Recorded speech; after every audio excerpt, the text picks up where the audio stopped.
And I do believe we are live. Hello to you all. A bright and warm welcome to all of you from wherever you may be joining us today. We are so glad you could be here with us for what I'm certain will be an amazing, and I say amazing, and when I say amazing, I mean it, an amazing pitch night. And I hope you are as excited as we are to get an up close view of what may very well be the future of Canada with women led ventures at the fore. My name is Narinder, and I'm a program manager here at Spring and will be your co host for tonight. I'm also joined by my co host, Alison Gibson, Chief Design Officer, also at Spring. Now that you've gotten to know our names and us, would love to know a little bit about you too. So please hop into the chat and introduce yourselves. While you're at it, please also update your name to include your ticket type, e.g., Jane Doe Investor or Jane Doe Spring Partner or Jane Doe General, and so on and so forth. As you do that, I will quickly walk us through the agenda for today and what a show we have lined up for you. So, we're going to start with some welcome introductions, and then going to go into our founder interview, paying it forward in conversation with Tara Bosch. After that, we're going to start with part one of our finalist pitches, where we'll see pitches and be involved in a Q&A with some of our top five. We're going to take a quick break, and then we'll go into a fireside chat titled Show Us the Money, Why It's Beyond Time to Invest in Women. Because high key, it is beyond time to invest in women. That will be followed by the last set of our pitches as we go into closing remarks and what you all have been waiting for, the winner announcement. And because we are always the gift that keeps on giving and we are so intentional about community, there's going to be an open networking session right after this. Amazing. Looking forward to all of that. But to start us off, I'd like to do a land acknowledgement and just share a bit about our team. So as a global team with cohorts residing across the country, we extend an acknowledgement to all Indigenous people who have stewarded and nurtured the land and environment across Canada. Spring's head office is located in Vancouver, which is territory that was never ceded or given up to the Crown by the Musqueam, Squamish, and Tsleil-Waututh peoples. Unceded serves as a reminder that they have never left their territories and will always retain their jurisdiction and relationships with the territory. Nema and I are joining you tonight from Toronto, which is located on the territory that was and continues to be cared for by the Anishinaabe, the Chippewa, and Haudenosaunee, along with the Huron-Wendat people. At Spring, we exist to change the world through innovation and believe that every founder and investor can lead with impact, and technically should lead with impact. To date, we've catalyzed over $25 million worth of impact investments, trained over 950 investors. We've also supported over 2,700 entrepreneurs to launch or scale their impact businesses. Now, a short overview of the Impact Investor Challenge. This might feel like the beginning of the program to much of you and much of you in our audience, but in fact, the team here at Spring has been working on this since early June. We received a whopping 85 applications, which were reviewed by the partners, resulting in 16 applicants who were invited to the program and then further distilled down to 5 finalists being showcased here tonight. In the meantime, 28 investors also joined the program, and together there have been 8 weeks of weekly meetings, guest speakers, and due diligence research with the investor cohort and the finalists, culminating in this pitch finale to choose the winner of this year's Women-Led Impact Investor Challenge and propel change through innovation. Now, while there may be only one direct investment, there are, of course, many winners from all the learning, interactions, and opportunity for further investment from this cohort of investors and our angel network, the Spring Collective. Sounds amazing. I know, and I'm pretty sure that the investors in our audience can attest to this. In case you're out there wondering if this is for you, please do check out our website for upcoming programs and opportunities to hop onto this innovation train, supporting not only women-led companies, but purpose-driven founders looking to change the world. Talk about being the change you want to see. Oh my gosh, love that. Thanks for sharing that info, Nema. And now that we're all caught up, we're all up to speed on the program, I'd like to invite Kahela to our virtual stage.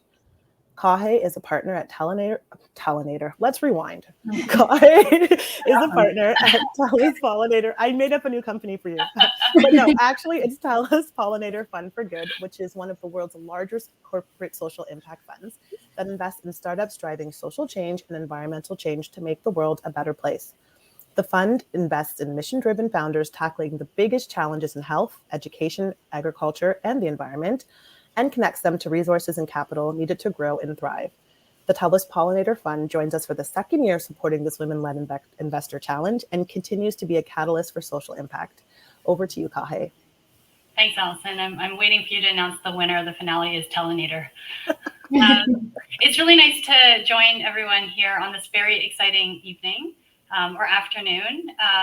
The Spring team's been working so hard over the last couple of months. And as Allison just alluded to, we've been long partners with them over the last 2 years, launching different challenges. But this one that we're celebrating tonight on the Women-Led Investment Challenge is a really important one for us. As Allison indicated, we are a corporate impact fund. We invest at Series A plus stage companies. Beyond investing in companies that are driving social and environmental change, how we show up in community and how we deliver our capital and the founders we fund is also really important to us, as we recognize the diverse and lived experience of our founders is fundamental to driving important lasting change. In the last 3 years, maybe we'll just shift to the next slide. In the last 3 years since we've launched, we're pretty excited that 30% that we have now deployed capital into 30 really exciting social impact companies. But if you ask anybody on the team, the stat and the progress that we're most excited about is the fact that 40% of our founders are women-led companies, and over half are Indigenous and racialized founders. And I think everyone that's joining this call and this event tonight and in the last few months recognize that in a sector of venture capital where we are deploying nearly trillions of dollars, but only 2% of that is going to founders. I think to Nima's earlier call out to this opening remark of we are well beyond investing in women.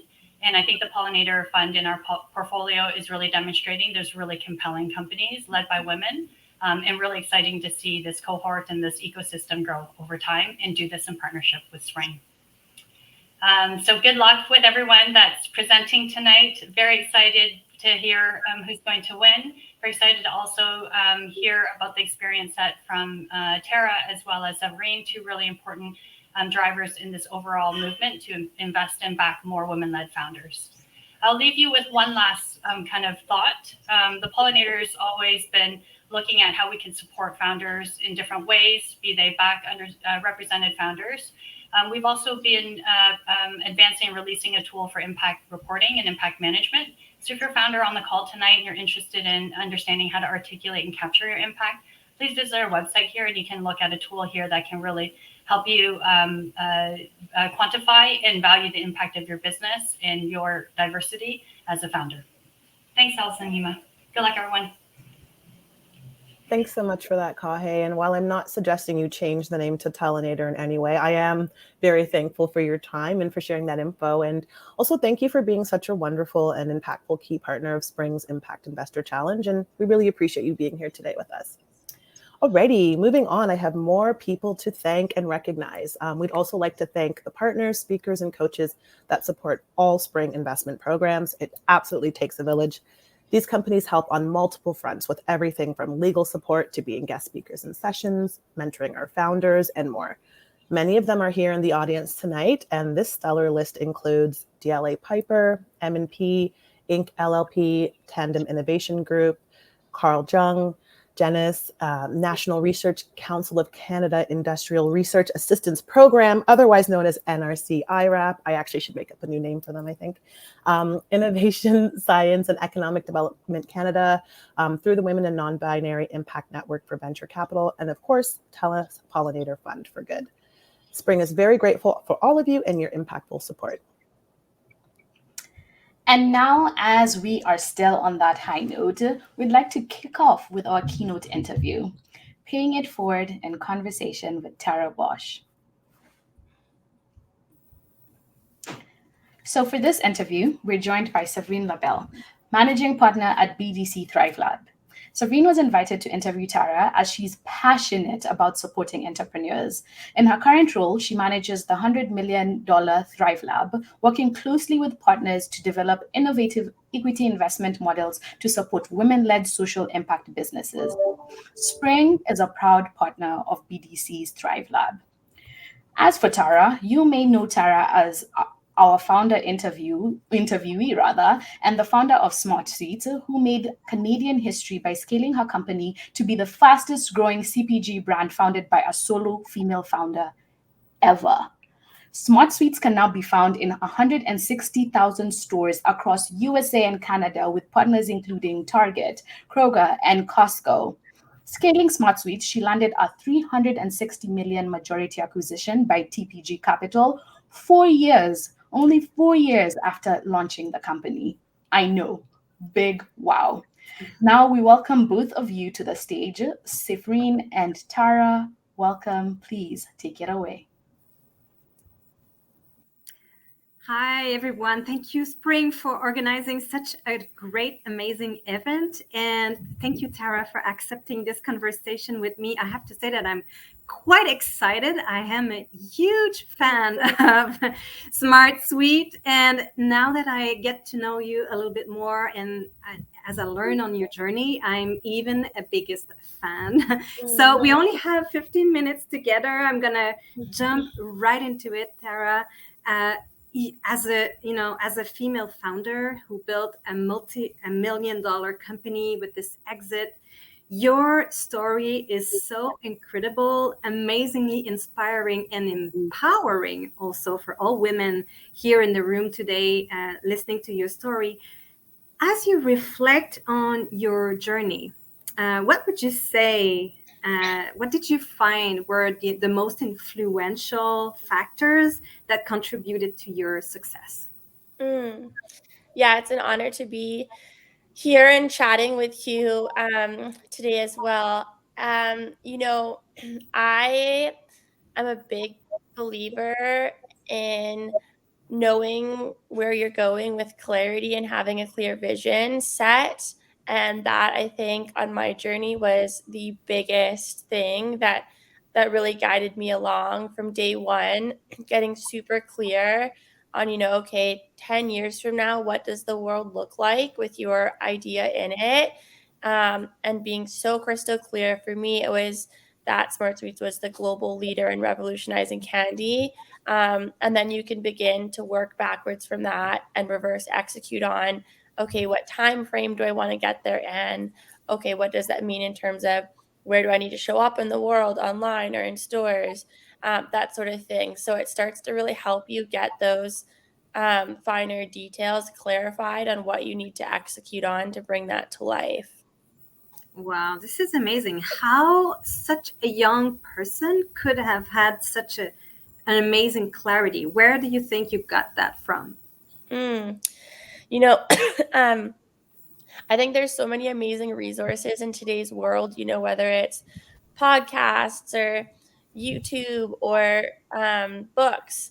There's just over so much information out there now. For me, it was really just being obsessed with beginning to watch things like, Oprah's Super Soul Sunday and learning from people who I found really inspirational in the world. And the thread amongst them all was truly that they all had very clear visions for themselves. And they openly talked often about how they had no idea how they would get there, but that they were committed to continually moving forward day after day. Wow, super interesting. When we look at it from the outside, everything looked quite easy, but it must not have been such an easy path all the time. What were your maybe greatest challenges along the way, and maybe especially as a young female entrepreneur? Yeah, I think startup life and bringing a vision to life and something that's not existed in the world before, I liken it to rolling, a giant boulder up a hill that could come down and crush you at any moment. And how it felt, or in my journey, at least in the day to day. I think inherently when you're creating something new and pioneering something that hasn't existed before in the world. It is so hard, and you do feel like you're banging down a door every single day. For me, I really liked to think of all challenges as hidden opportunities in disguise. And that really helped me give me the grit to carry on in the day-to-day. So, when you're getting 100 no's, just knowing that, okay, those people were meant to say no because it's going to lead me to my yes. And really having that conviction at the end of the day when you're going to bed, staring up at the roof and knowing that you've tried your hardest and given it your all, and then just giving it up to the world or the universe or whatever it is you believe in that's larger than ourselves, to know that if you're meant to go the path that you think you will, you will. And if the challenges redirect you, then that was the path that you were meant to take anyway. So that gave me a lot of peace. But yes, challenges every day. A fun story. We were supposed to launch on the shelves of Whole Foods.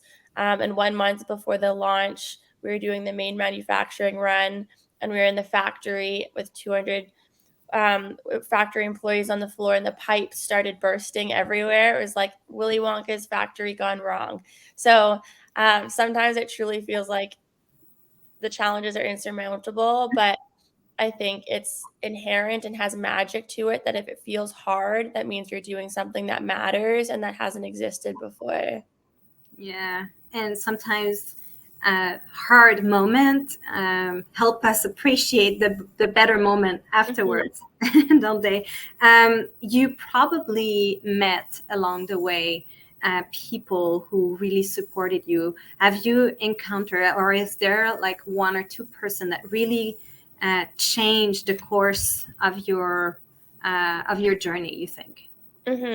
Yeah, absolutely. I think it takes a village, and you're only really as strong as the people that you surround yourself by. So I was probably always the stupidest person in the room, and not in a self-deprecating way, but I think really being aware of what your weaknesses are and filling in those gaps with incredible humans around you. For myself, one specific woman, her name was Judy Brooks. She entered my journey pretty early on, and she really taught me a lot about not just listening to logic and the numbers and what people were telling me to do, which is really easy when you're talking to people that you admire and they're taking time out of their day to give you advice. But she taught me to also listen to your heart and gut and intuition, and how logic and numbers could line up on the page, but if your intuition is telling you something else, to follow that. And that was transformative for my journey in following the flow of my gut. And when I didn't, it never ended well.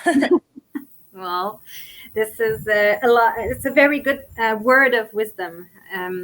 Tara, tonight there's a lot of entrepreneurs who are going to pitch in front of investors. Can you recall your first pitches? How did it go? Like, can you share an experience in your fundraising journey?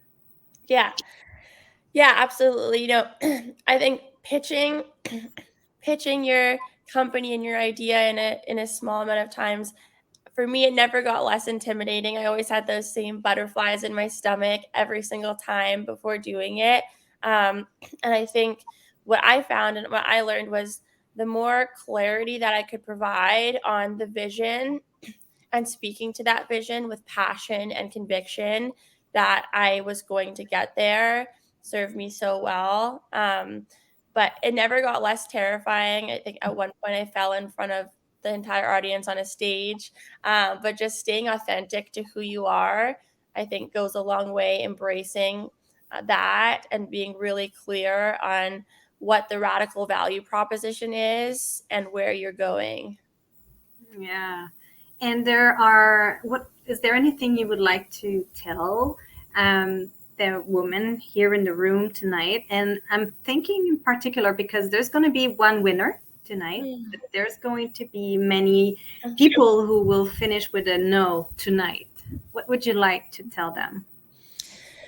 Yeah, what comes to mind is really that, everything on your journey that's happening is happening exactly how it's meant to. So if it's a no tonight, then it just simply wasn't meant to be part of your journey tonight. But there were other people listening in the room or other investors that you might connect with offline because they heard you pitch here.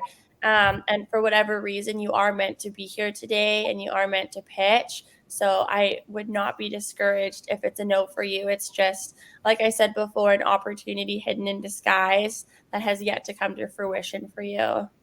Yeah, I love that. Now that you're on the other side of the exit, what are maybe 2 or 3 things you wish you had known at the beginning of your journey? Mm-hmm. The saying that I love so much now and that I wish myself starting my journey knew was that you're infinitely capable and divinely blessed. So on my journey, I was paralyzed often every single day, filled with self-doubt and insecurity and wondering if I was capable and just feeling like such an imposter and who am I to bring this to life? And that never went away. And I think what I would tell her now is, everyone feels those feelings, especially women. And just knowing that everyone questions themselves, everyone wonders if they're capable, and that you're not alone in that feeling. In fact, you're in good company with everyone who has ever built something that has held impact in the world before. And the other thing that I would say is, I would really say to think big and then pause and think bigger. Because what I learned on my journey is that there truly are no limits to what you can create other than the ones that you've created in your mind. So, if you could remove any barriers for what you think you could achieve in the world, what would that look like? And really challenge yourself to think of that grandest version of what would your vision look like if you knew with no barriers you could achieve that. And then go after that vision because it is absolutely positively possible. And I know that to be true with certainty. Yeah, you lived it directly. Tara, you and I are on the same mission of building a company or an organization that brings positive social impact in our world. Why was it important for you to build a company that would not only be, financially successful, but would also bring a solution to a real problem in the health sector, for example? Mm-hmm. Yeah, I think I think for me, I think there's real magic in the world when you're creating something that's much larger than yourself. And I think having that clear why for me on my journey, it had to do with a lot of the excess sugar consumption that's happening in a global level and how that's impacting our health. And then as I was building Smart Suites, it had to do with empowering women and really empowering the women on our team. We always had 86% women. We always had majority women on our board and gender parity, all those types of things. But to me, it was really important because I think when you're creating something larger than yourself in the world, the universe supports you in order to make that happen. And it sounds kind of abstract and cheesy, but there's true magic, I think, in knowing that you're creating positive change for others. And when you do that, it's so powerful because I think those that come after you see, oh, wow, she did it, so I can do it too. So it starts this much larger snowball effect of women acting on impact-driven ideas that collectively will transform our world. Yeah, definitely. And tonight tonight is the perfect example where we're going to hear more than, I don't even know how many are going to pitch tonight, but for sure there was many in the challenge, and they're all building a social impact business, which is very exciting. Tara, you just launched Bold Beginning, where you offer $25,000, no strings attached, to promising women entrepreneurs. Can you tell us a little bit more about that and why you decided to create that? Yeah, absolutely. I created Bold Beginnings to empower women with big ideas to know that they're limitless in what they can create, and to really normalize the conversation around imposter syndrome, and really elevate its awareness. So, women navigating their journey know that they're not alone in all of the emotions that we experience and are supported through that, and to equip them with the golden nuggets of knowledge to support them on their journey. And the 25K Strings Free is a part of that as well. But I really created it for that reason, to empower women with big ideas to know that what they can create is truly limitless, and to support them in raising them up to do that. And where do you see yourself in the future? What is your next big goal you want to achieve? I have a toddler. She's 2 years old, and so I think part of what I focus on today is just really being present with her in these amazing years, and talking about the magic of the flowers and the fact that the sky is blue and how incredible that is. But for me, in terms of creating in the world, I don't know what's next right now. I really love and will always love and feel it's my calling to support other women entrepreneurs in their journeys. And so Bold Beginnings is a great avenue to do that. And also just supporting women and joining, investing in their companies, putting dollars back into the ecosystem to lift other women back up. But as far as creating, I don't know. We'll see where the universe takes me. I'm a big believer that the universe presents the different things that you're meant to go to in the perfect timing in your life. So we'll see where that takes me. You have so much wisdom. And I want to say that just you being here tonight, talking about your story, sharing your words of wisdom is already an incredible way to help other women entrepreneurs to be inspired and to know that it is possible to achieve what you've achieved. Maybe just before we leave, would you like to share with us a book or a podcast or anything that you feel that is a must read or a must listen to, if we want to achieve and have success with our social impact endeavor? Yeah, absolutely. Yeah, that's the amazing and magical thing, is that it is possible. And everyone that's a part of this event today is infinitely capable of creating what they're setting out to do in the world. So I'm looking forward to following everyone's journeys, and excited for what lies ahead for you all tonight. The two that come to mind, and they were life changing on my journey in the early days. The first is a TED Talk by Amy Cuddy. And if you just Google Amy Cuddy power posing, it comes up. But she talks about faking it till you become it. And there's a really powerful story she shows in that TED Talk that I listen to every single day. And it allowed me to continue picking up the phone call when I was trembling inside, picking up the email and sending it every day. So I really encourage you to listen to that. And the book, I do not like the title. It is so cheesy, but the content of the book changed my life. It's called How to Get Rich by Felix Dennis. And it essentially talks about how so much grit and tenacity and courage and all of these soft qualities are required to be successful in entrepreneurship, that if you set out with clarity towards where you're going, that the chances of you getting there are actually really high. So it really helped build the conviction in myself that if I just continued with the grit, the tenacity, all of those things, that I would get to where I'm going. And he shares really amazing anecdotes in that book that will, I think, really encourage you in some of those tough moments. It did for me, for sure. Thank you so much, Tara. I hope Spring took down the note and share it with the crowd here tonight. Books and podcasts can really be life-changing. So thank you for sharing with us. And thank you for taking the time to meet with us tonight and for sharing all of your incredible stories. Absolutely. Thank you for having me. It's an honor. Thank you so much, Sevrine and Tara. So many gems.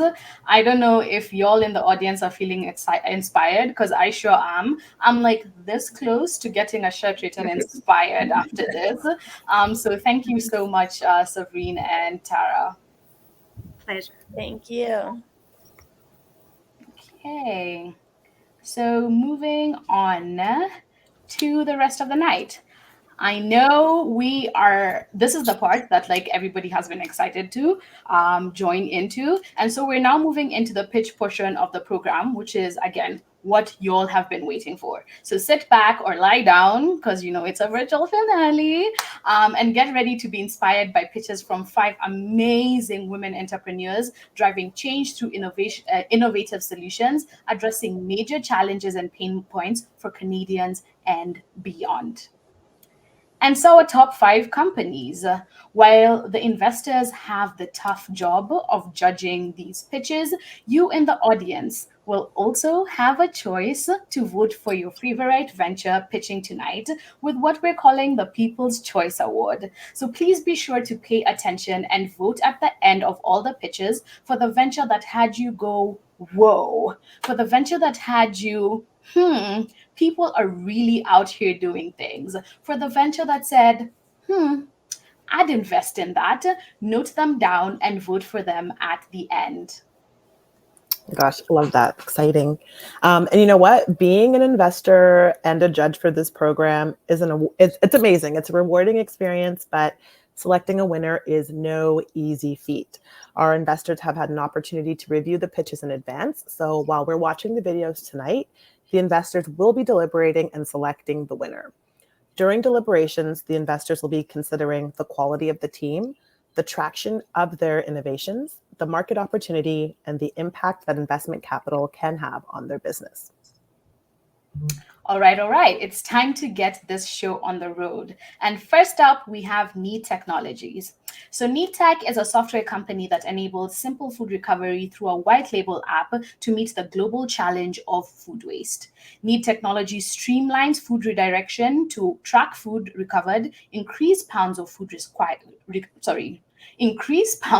rescued, wow, the English, and ensure safe handling procedures to increase organizations' impacts.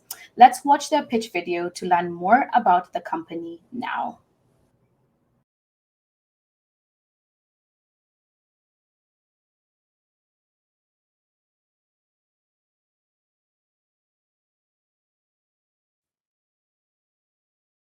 £200 of bread would make a massive difference in the lives of thousands of families struggling to put food on the table. 10 years ago, I rescued 200 pounds of bread from a bakery and donated it to an emergency shelter where it fed 3,000 people. And this experience completely changed my life. I started to think about how we could mobilize people across the city to visit the hundreds of stores that were throwing away perfectly good food every day. Fast forward a decade later, I grew one of the largest food rescue charities in Canada. What started with 200 pounds of bread has become more than $8.7 million of rescued food. We built a software inside the charity, but I needed to take the technology to the next level. I stepped down from the charity, purchased the IP, and started Need Tech. If global food waste were a country, it would be the world's third worst emitter of greenhouse gases. We do not have a food shortage problem, we have a food logistics problem. Food rescue organizations play a crucial role in combating this issue by collecting surplus food.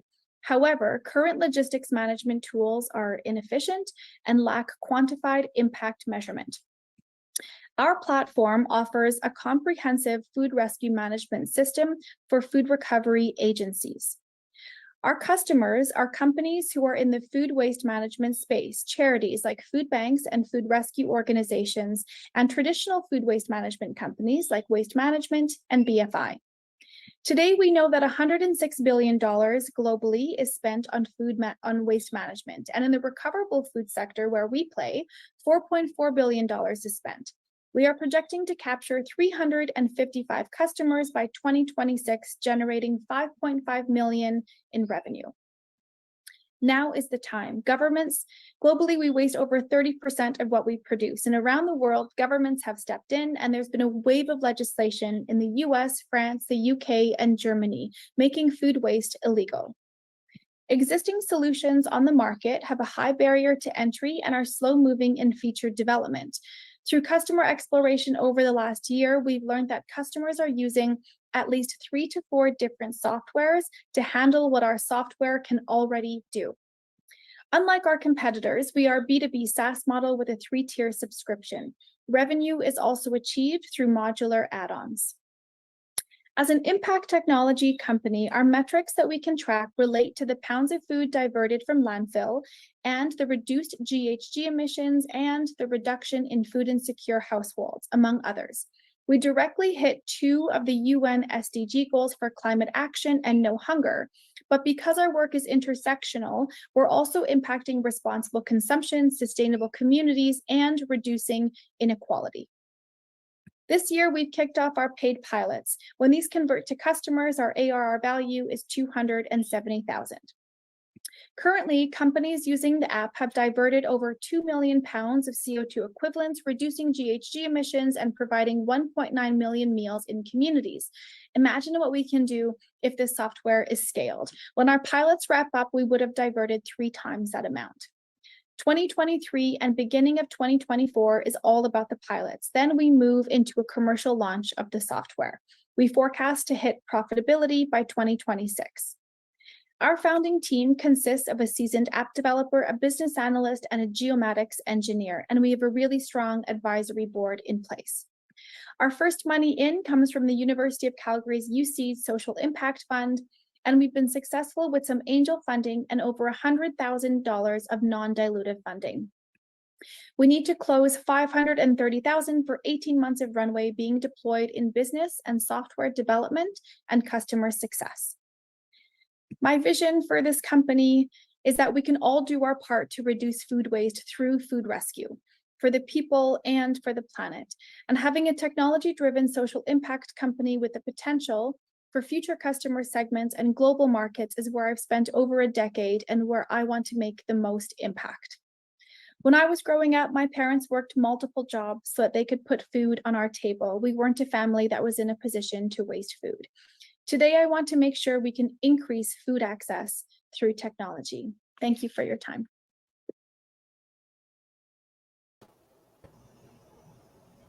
Wow. Just wow. First of all this food talk has me hungry. Granted, it's around my dinner time, but it's great to see that an innovation or innovations such as these exist so many more other people can actually have dinner time. I think I read an alarming statistic that about 79 kilograms of food is wasted per average household in a year. And so I think it's high time we do something about this. Wouldn't you agree, Alison? Absolutely. And you know what?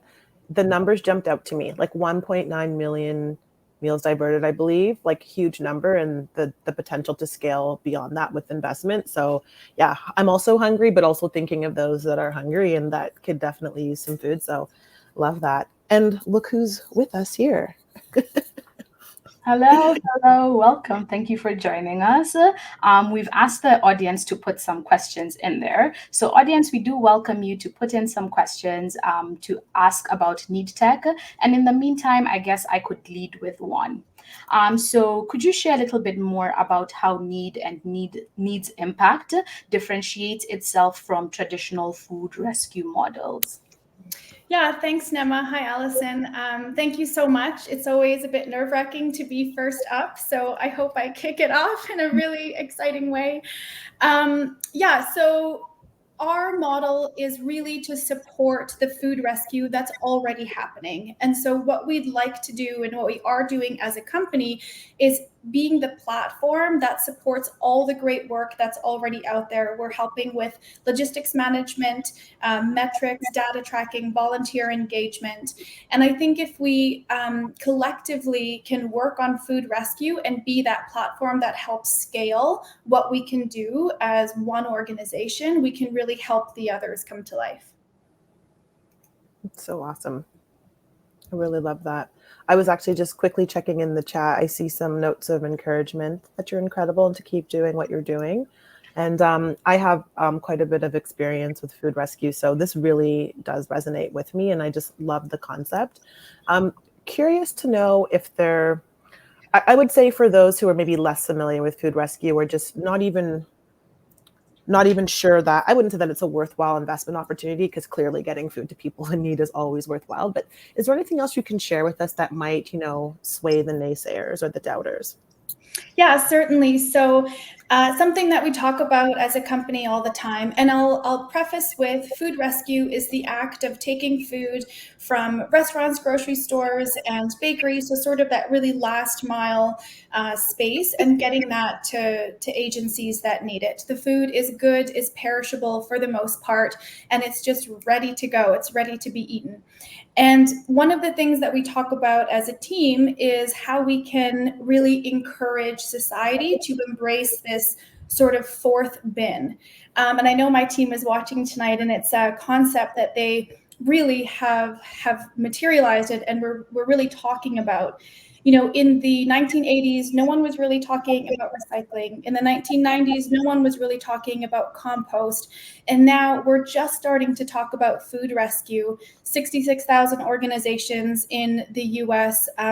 Globally, obviously, it's more. And you have these organizations coming out of the woodwork where they see this really tangible, easy benefit that they can do over their lunch hour, and they can, participate in food rescue. And we really believe that's the next wave. I do too. Love it. Thanks, Allison. Oh, I forgot to pop back into the chat. I see more accolades and praise for you. 2 million tons of CO2 emission reduction is absolutely impressive. It is.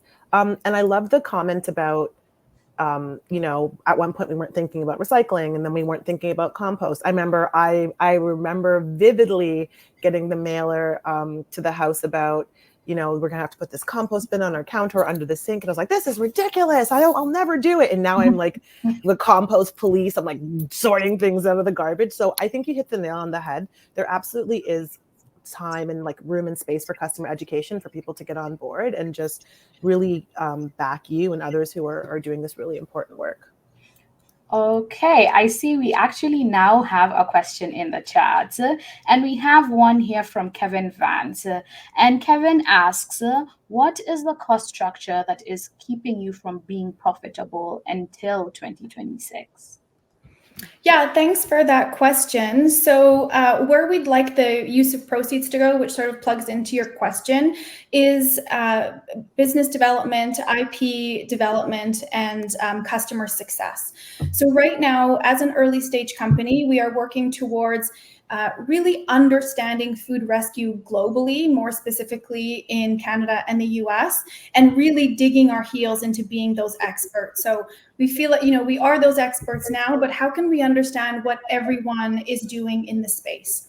And so when we think of full profitability, we need to be able to build out our modular white label and our modular app so that other food rescue organizations can sort of, and I'm a non-technical founder, but sort of like choose their own adventure, and we can meet them in their food rescue journey as their software company. And that will take time, money, talent, and energy. And so that's where we're going to put that towards, and that's the profitability in 2026. Thank you so much for sharing that. That makes absolute sense. You got to walk before you can run. And so it's kind of building onto that. Well, thank you so much for your time and all the best tonight. We will now continue on to our next company of the evening, Conquer Experience. Yes, this is awesome. The team at Conquer Experience combines technical smarts with UX and gamification expertise to create engaging apps. They've developed an award-winning product called Periop Sim, which is a virtual reality desktop and tablet digital experience that offers simulation and assessment solutions for clinical educators and perioperative staff in the operating room. More on this cool product and Periop Sim coming to you now via their pitch video.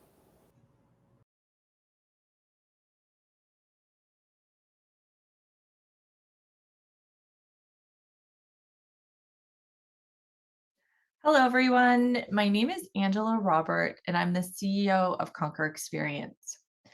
Now, the problem we're trying to solve is that there's a significant shortage of surgical staff.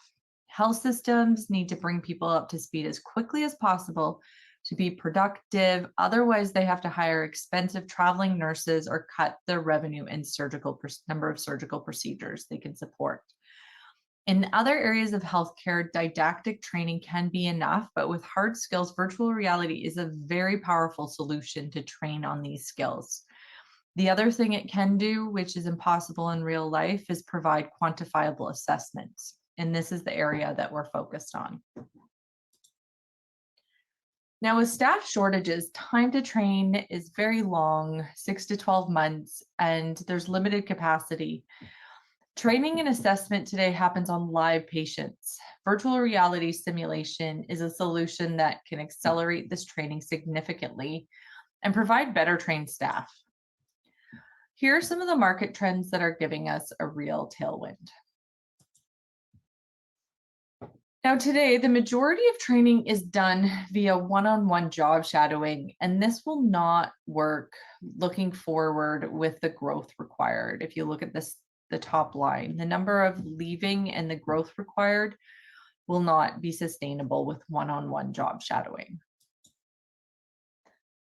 Now, peri-op simulations on desktop, tablet, and virtual reality solves the problem with faster, safer, better retention, and standardized performance assessments. We have a library of customer testimonials and 3 peer-reviewed published research studies. Our solution is a global opportunity, and at scale, we're targeting $650 per learner. One of the key differentiators we're looking at is we're focused on everybody but the doctors and surgeons in the surgical room. Here are some of the other market segments that we're going to expand into. We've done some work in many of these and are starting to see some of the results. Because we have the first mover advantage, some of the larger players want to work with us to grow the market. There are over $3 billion healthcare education companies in this space. Our business model is a SaaS subscription model on a per user license basis. We've been proving our product market fit, and customers are now purchasing 3-year agreements. Additionally, in health systems, a really big lever we have for scale is to land and expand within our existing customer accounts. And surprisingly, 90% of our customers are buying virtual reality, and this is faster than we anticipated. Over the last few years, we've continued to scale and bootstrap. After taking in $500,000 of investment in 2019, we've now surpassed $1 million US in annual recurring revenue. And our team has grown from 3 to over 15, and we've doubled our MRR in the last 12 months. We're going to be raising a Series A, and we're targeting the second half of 2024. But today we're talking about a bridge round. We've received $100,000 already in government funding for some business development and marketing activities. And the use of funds for the $500,000 bridge will include a health system salesperson, a health system customer success person, and a sales development rep. Additionally, funds will be used to update our website and automate it. And there's also an opportunity to attend additional events, which can result in $500,000 of pipeline, $375,000 in closed deals for every $20,000 we invest. Our leadership team is experienced in building enterprise startup companies, high quality healthcare experiences, and medical solutions. We're extremely passionate about the impact that we are making and we're going to make. Today, our training has impacted more than 5,000 learners and 133,000 patients. Without simulation, these learners are practicing on real patients in the OR. SDG goals we support include good health and well-being, quality education, gender equality, and decent work and economic growth. Please reach out to us if you're interested in helping us with the mission of safe training and assessment for nurses, lowering the risk of training done on live patients in surgery. Thanks, and have a great day.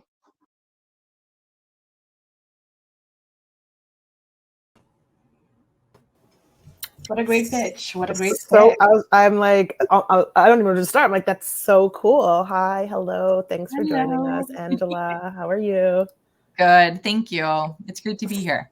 Yeah, we're so happy to have you here. And it's so cool. I was like trying to take notes, but also listen. And I just kept thinking like any innovation that helps increase productivity in our healthcare system is just an admirable mission to take on, first of all, but super cool. And then incorporating like gamification and VR just sounds so cutting edge. And, you know, for people like myself who are not super tech savvy, who can navigate Instagram, and that's as techy as I get. Can you share a bit, I guess, more feedback about the overall user experience and the impact that PeriopSim has created? Yeah, definitely. And I'll bring a little more energy, always watching your pitches. It's like, I could do this a bit better, this a bit better, right? It was very early morning when I recorded it. I tend to get up at like 4 a.m. some days. So with our experience, you know, one of the things when I first looked into the area of healthcare simulation, what I saw were really hardware centric, like mannequins or very like arcade like solutions that would help surgeons, would help nurses practice, right? So for years, there's been mannequins where you could practice inserting catheters.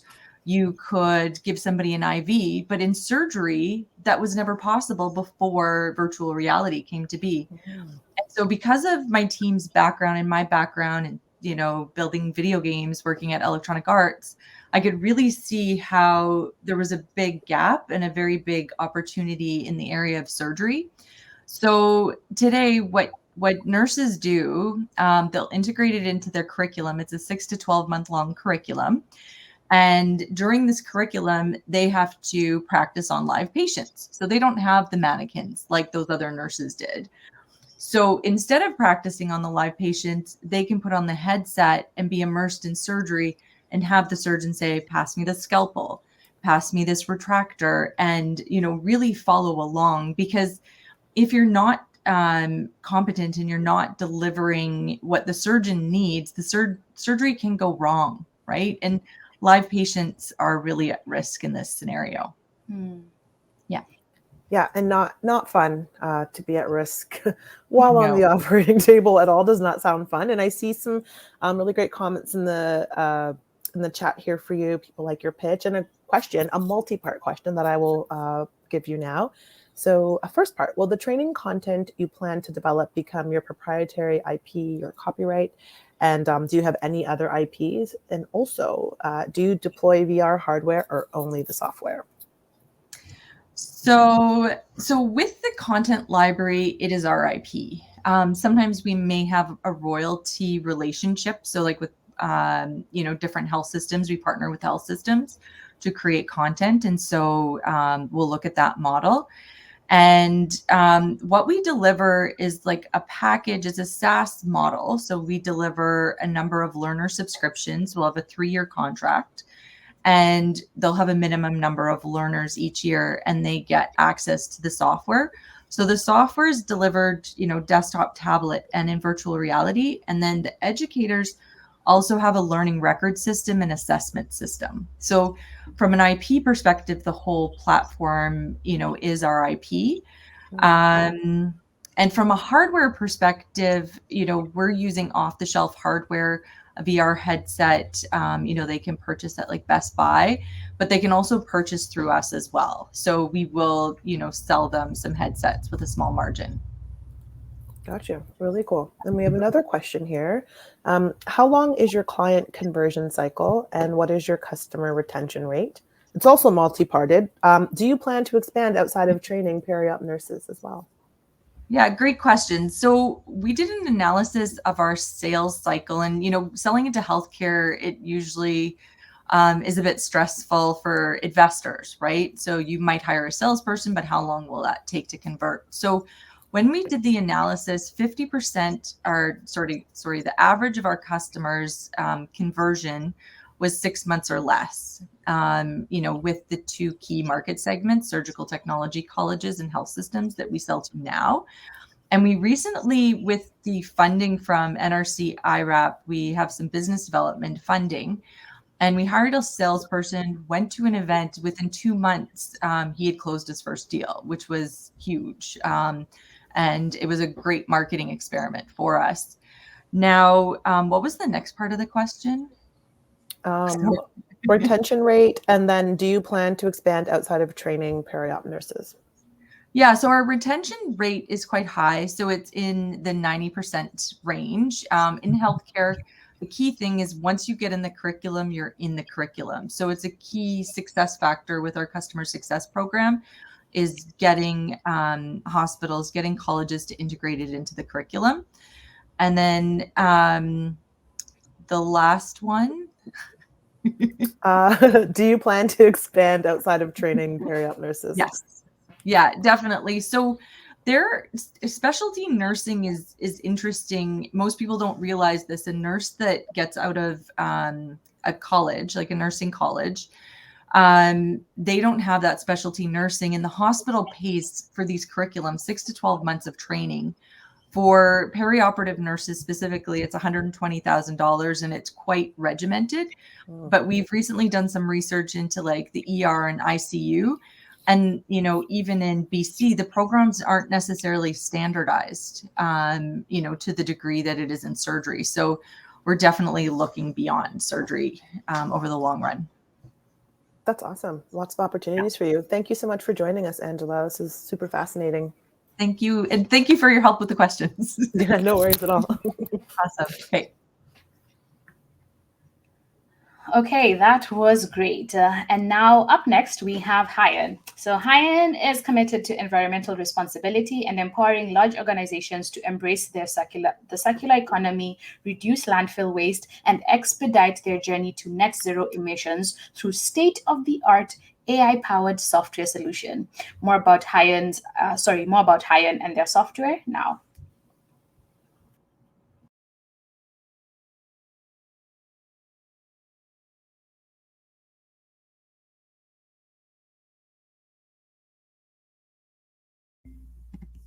Hi, my name's Christy, founder and CEO of Hyan.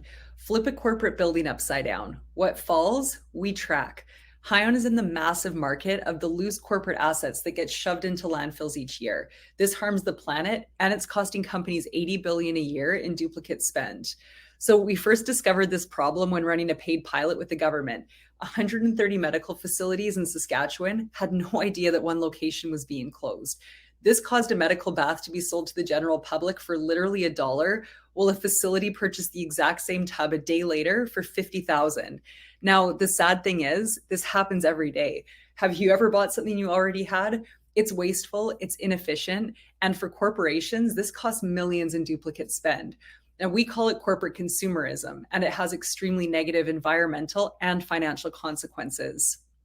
Now, with daily users and a product in market, Hyan enables corporations to make more informed decisions regarding their assets. So when they're renovating, downsizing, moving, which is something they do often, they can quickly and easily know what they have, and then they can share this information with the right teams to either redeploy or store those assets for future projects. So this transparency mitigates the risk of unnecessary spend. And furthermore, sustainability teams will now have the metrics that align to their ESG goals, particularly strengthening their position against the UN Sustainable Development Goal number 12, which is called responsible consumption and production. Now, a great example of this value in market can be found with Hyan's first SaaS customer, Humber College. They're currently projecting massive savings by launching a redistribution policy. So what this means is their design teams must show a 30% use of existing materials and assets in renovations and in their new builds. So Humber will save countless emissions by not purchasing new, and they'll save about $900,000 a year just by using what they already have. So we took the learnings from thousands in paid pilots over the last 2 years to narrow our target market. Hyan's ideal customers are in finance, telecommunications, and healthcare. Having been under NDA with one of Canada's largest financial institutions, we've uncovered that these customers outsource their capital asset management to external facility teams, so they have the capacity to oversee this for their clients. Now, partnering with these organizations as a distributed sales network allows us to effectively reach and then serve our target enterprise customers. These customers form a weighted pipeline of about 550,000 and are made up of prospects who have 10 or more locations, a minimum of 1,000 employees, and they have publicly facing ESG goals. So here's who exists in the space today. Companies track for finance and maintenance purposes using platforms such as SAP. So Hyon will partner and integrate into those platforms, both as assets are coming in, and then again as they're going out through groups like charities and recyclers to track diversion metrics. So we've used a bottoms-up approach to size this market. The large blue bubble that you see here represents the 10 largest property management firms who collectively manage about 20 billion in corporate square feet.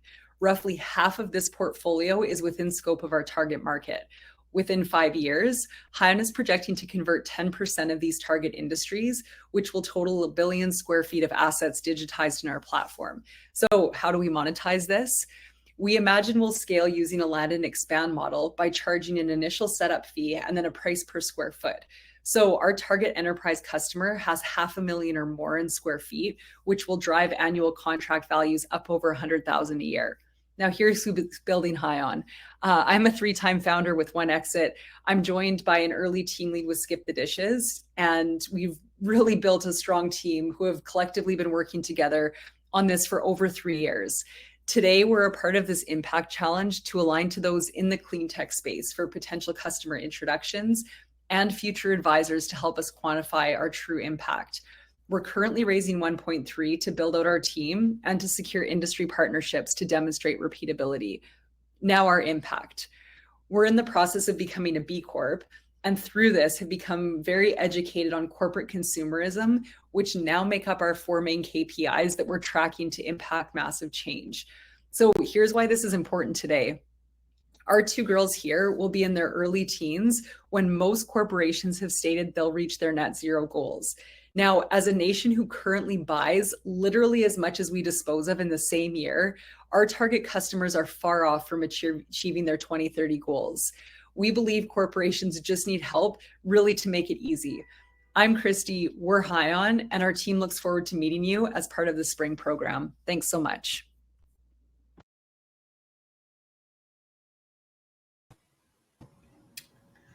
Thank you so much for that pitch, Christy. Talk about one man's trash is another man's treasure, except now you're not just picking it up like a random side work. It's built into solutions that scale and can track impact. Digitizing efforts is really changing the game. That's awesome. Thank you, guys. I didn't realize I'd be able to watch myself pitch. And for others in the cohort, that is nerve-wracking watching yourself. I had a little piece of paper blocked up over it. But this is great. You guys, thanks for having me here. I don't know that I can see the comments or questions, so happy to filter any questions. Yeah, no worries. We'll field them to you, but I completely get it. When I record a voice note, I can't hear it back. Like whenever you hear your voice back, you're like, oh my gosh, is that me? Is that how I really sound? So it completely makes sense.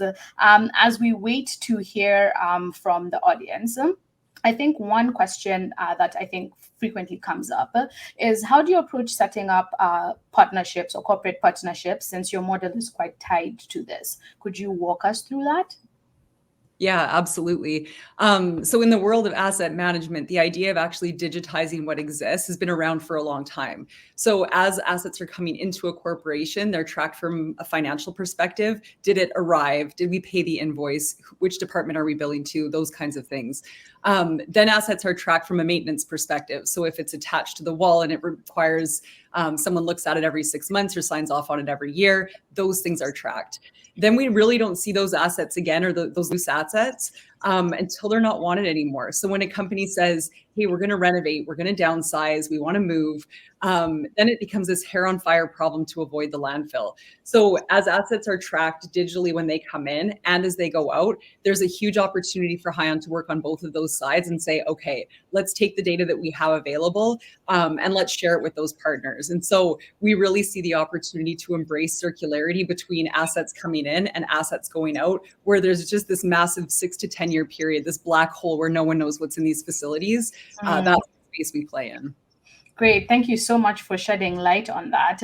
I'm looking in the chats. There's not many questions, which I think is a good thing. You must have done a good job at the pitch.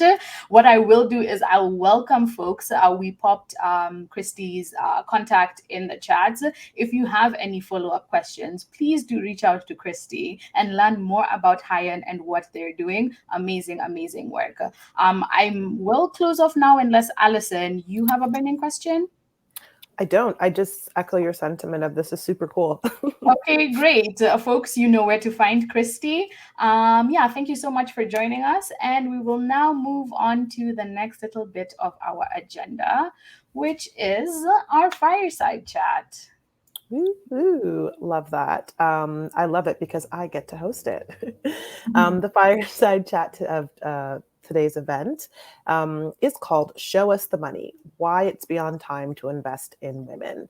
I also just pictured the show us the money meme or gif in my head, and sorry, I was laughing at that internally.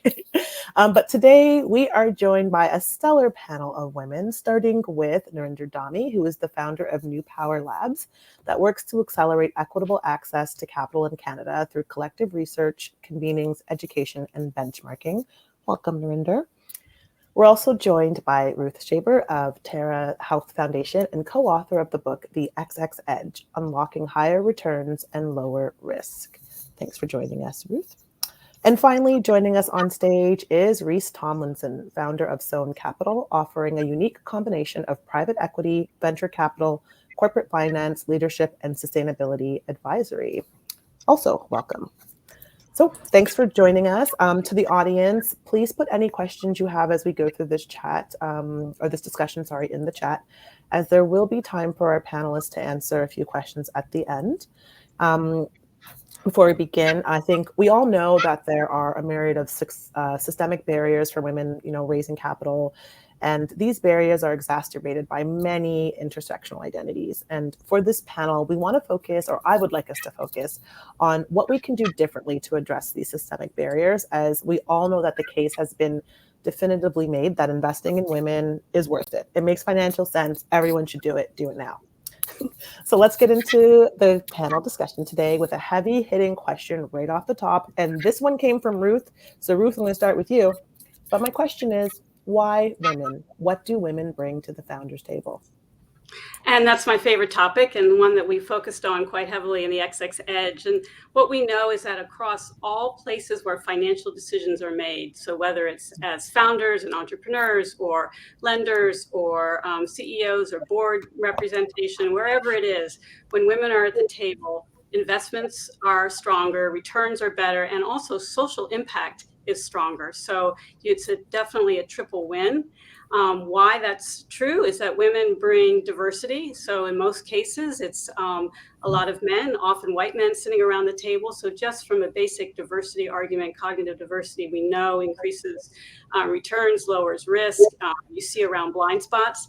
But also there are some general traits that women tend to have that make them excellent founders and excellent investors, including tending to be more collaborative, tending to have a longer term outlook, and they tend to analyze risk differently.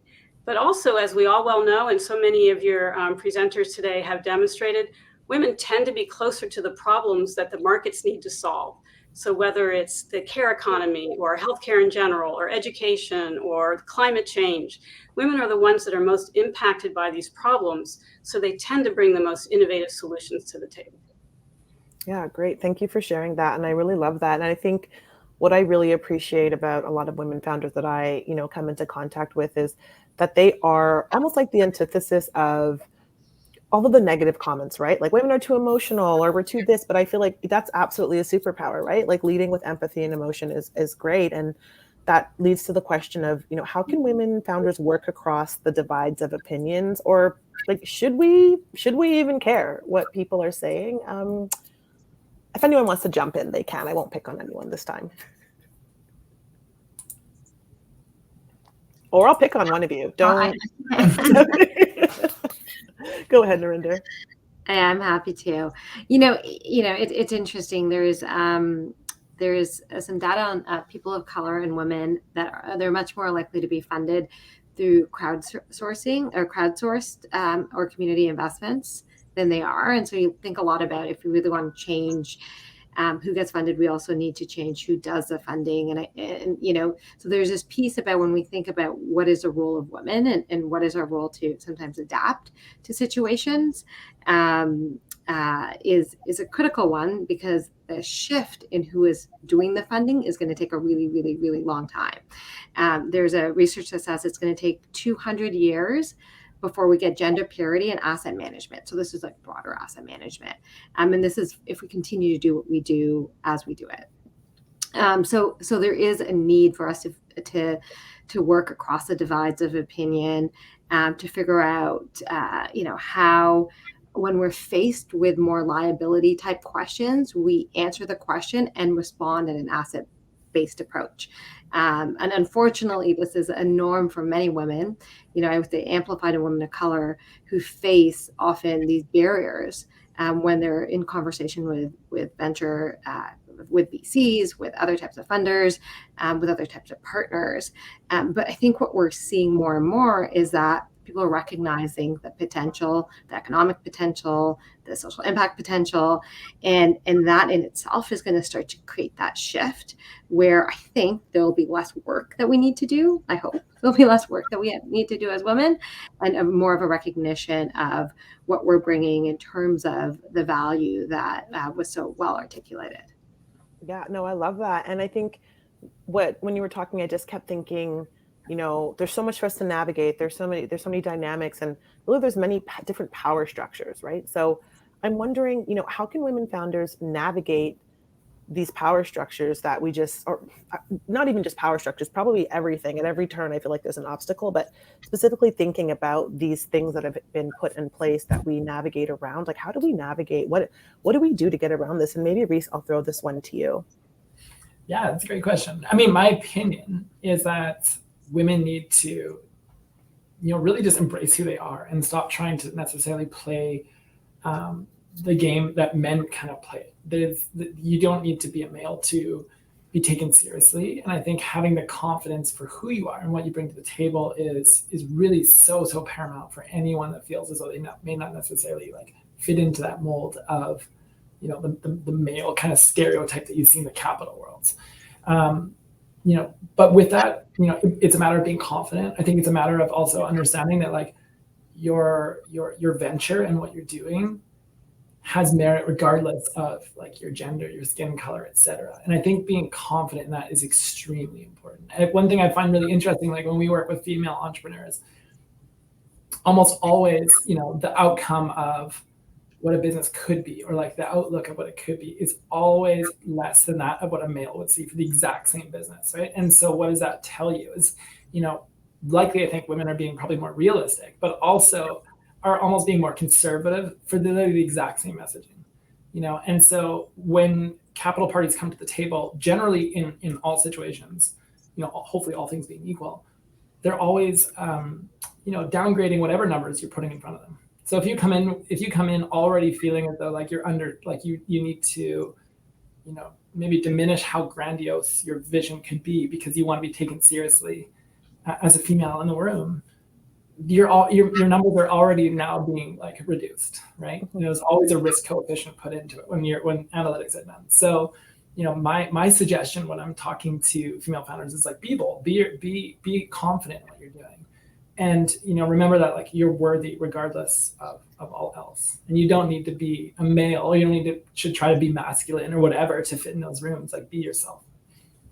I love that. And I think what kind of that comes to mind for me when I'm thinking about this is, and I've encountered this, so I can speak personally, is sometimes as a woman, when you're in male dominated rooms and you are like smart, you're articulate, you're confident, it's often read as something other, right? Oh, you're insert something derogatory here, like you're stuck up, you're bitchy, excuse my French, you're full of yourself, you have an inflated ego. And I find that often when a man walks into a room, you know, with his head high, his chest high, he speaks really confident, like people stand up, they're at attention, they listen, they love it.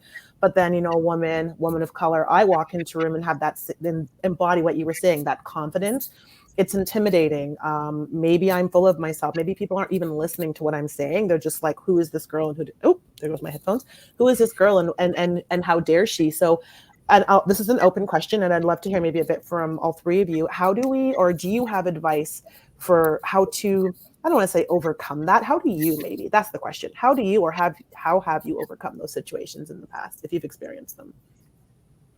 Yeah, I'm happy to. Like, I think you're right. I think we have this viewpoint of what a leader looks like, who a successful entrepreneur is, their height, their skin color, their sex, their sexuality, like all of these things. Is we have this viewpoint that's been embedded in our minds from everything from media to news to who gets funded, who's building the unicorn. So we keep getting these reinforcements that are not helpful. And so, you know, the one thing I think I really like to focus on is how do we tell the story of successful women and gender diverse leaders who are shaping the future, who are building amazing businesses. And so the more I think we have that narrative in all places, in media and movies, in kind of our day-to-day, in our leadership across all of our sectors, I think the more we'll be able to see ourselves. And I think that confidence, back to that confidence, the more I think the next generation can embrace seeing and redefining what a leader looks like or sounds like or feels like. I so agree with you, Narinder, and I think that, you know, while the data is important and the business case that has been so well made many times, not just in our book, that should speak for itself, but it doesn't, because there is bias. We all have bias, and we all need role models. We all need the stories of who are the successful women that younger women or people who are just starting on their journeys can look to and point to as examples. So that confidence, the being authentic, leaning into your lived experiences are all so important. Yes, I agree. I think my personal opinion is, you know, I've had this chat with like many business women of all, like ages, success levels, you name it.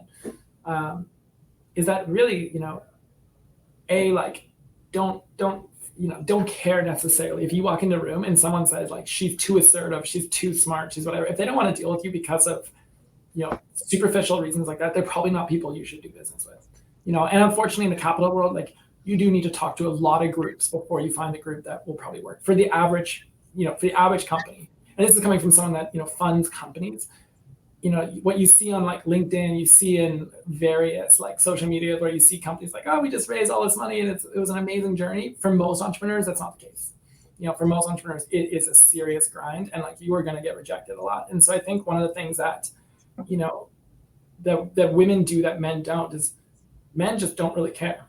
You know, they're just going to go and do it anyways, right? Where women, we overthink things, right? Where it's like, am I too this? Am I too that? Am I being, you know, something that they're not going to like? When reality is like, be confident in who you are, own who you are, own your femininity if that's what you want to bring into the room, and your masculinity or whatever it is, you know, but don't necessarily, you know, diminish yourself, because I think ultimately when you want to be your best version, you need to be you know, and, you know, I firmly believe that like if a male cannot handle a woman being confident and bold and all those things, like find a different male.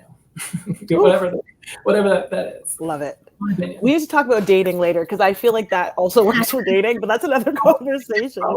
And I also feel like it segues really well into two things that are in the chat here. So there's a comment here from Julia that just mentioned, you know, it is, you know, sometimes challenging to be confident, but it means changing the way that you maybe approach things or speak. So instead of saying like, I think X, you know, it should be like, our plan is to do this. So it's like that affirming, really like strong language. And I think that's kind of what all of you have touched on. And then this also really flows really nicely into a question in the chat here from Holly. It says, how can women starting out obtain investors? And Holly's a small startup, she has a prototype, but doesn't know where to go from there. And so like, how does Holly convince someone to take a chance on a smaller or earlier stage company like her, especially when, and she says like, you know, she's getting feedback that she needs 3 years or more of like being out there before an investor will take interest? Well, there's a tremendous double standard, and there's no question that we need new standards for due diligence. And it's like when I was 18 and I was trying to be a waitress, and they told me, well, you can't be a waitress unless you've been a waitress. I mean, it's the same. It's, it's something that follows women their whole lives. I'm sure many of the people listening have their own stories. But one of the things that Narinder touched on in some of her comments too is that we need to change who's making the asset allocation decisions. And until we can really crack that really opaque black box where the portfolio managers in all asset classes, whether it's private equity, venture, public equity, ETFs, they're sitting around a table, they all look the same. We know that at least 90% or probably even higher numbers of the capital that's allocated to companies or whatever asset class you're looking in are white men. And so they're going to be more inclined to give the money to people and founders that look like them. And that's just the way human beings are. So we have to get more women into those seats, more people of color into those seats. And we know they're going to make different decisions, and they're going to make better decisions for the economy. They're going to grow the economy. They're going to bring new and more creative founders to the table and provide them with the capital they need. So I think in addition to supporting founders and entrepreneurs, we need to really think about how we can crack open the portfolio managers who have all the power, and they're almost all white men. We've talked about this, right, in the past. I'm sure in many panel discussions that, people tend to trust and give money to people who look like them, who they can relate to. So if it is, to your point, a group of white men and they see, white men walk into their boardroom or wherever to pitch, it's just like there's that level of comfort and familiarity. Whereas if I walk in, they're like, who's this girl? I do have a question, because we are talking about money, right? Like, how can we get this money flowing? I'm wondering if any of you, or maybe all of you, have any suggestions, sorry, my language today, any suggestions for women founders, regardless of stage, should be actually looking or for capital, or what types of capital should they be pursuing? So by that, I mean, there is the traditional VC route. You can do the whole, pitch your life away and line up all these meetings with funds and teams and boardrooms. But do you have any advice, or maybe even any tactics that have worked for you, or that you've seen work for other women founders that, people in our audience can consider today? I think one really good thing that we are seeing is that there are more female angels. There are more female investors who have an inherent interest to support other women and other gender diverse communities. And so it's, how do you tap into those? How do you connect into those communities of support that can really help lead your round, or can enable you to connect in with others? And I think it's really important to figure out that network. And I think Reece was mentioning this too. It's like, it's hard to raise generally, and it's harder to raise as a woman. And so figuring out the people who will back you and support you is tricky regardless, but that is such a critical component early days. I like that. Yeah, thank you for sharing. Reece, Ruth, do either of you have anything to share? I've got a few ideas. I mean, one thing is, like, when you look at capital, most entrepreneurs are thinking purely just like cash investment in a business. I mean, it can be debt, it could be supplies, it could be, office space. Like, be creative with your approach, especially if you're early stage. Generally, if you're very early stage, like the person who was asking these questions, like, think about what you actually need that capital for. Be creative about how you do it. Sometimes the best forms of capital are not actually cash. With that being said, in Canada, for example, lenders in specific, my opinion, need to do a better job of supporting, female founded businesses at an early stage, because it is much, much harder to get that initial traction. Once you get that initial traction, kind of like as Ruth said, like, once you get that waitress job, it's easier to get another one. But the first bit is very tough. So, in my opinion, there needs to be more kind of like institutional level push to support female and diverse founders. So that once you get to the point where you're generating revenues and et cetera, it's so much easier to raise capital, but it's much, much harder at an early stage. And I think another challenge that women face, at least from my perspective, is that, a lot of the businesses that, we see that are female founded tend to be more focused on problems, like solving problems that women generally face, because there's a huge shortage of those companies out there, from everything from like femtech to clothing to you name it. the problem is when you're dealing with a male-dominated capital market that don't understand this need, is also very hard. Not only because you're female, but also because you're solving a problem that they don't even know exists. And I can tell you because we work with groups that we've had to kind of address certain challenges. But the reason I say this is like getting that first bit is incredibly challenging, but be creative with it. That would be my biggest advice, especially if you don't have, the friends and family like ecosystem around you where really that's kind of expected when you raise money, like, oh, go talk to your friends and family. Well, if your friends and family don't have the money to invest or you don't feel comfortable asking, think about other ways to get there. And one of the reasons I think women are very good entrepreneurs is women are forced to be very creative with how they solve problems because they don't have as much access to capital. I think that in itself is actually one of the best things that an entrepreneur can do is figure out how can you solve this without other people's money.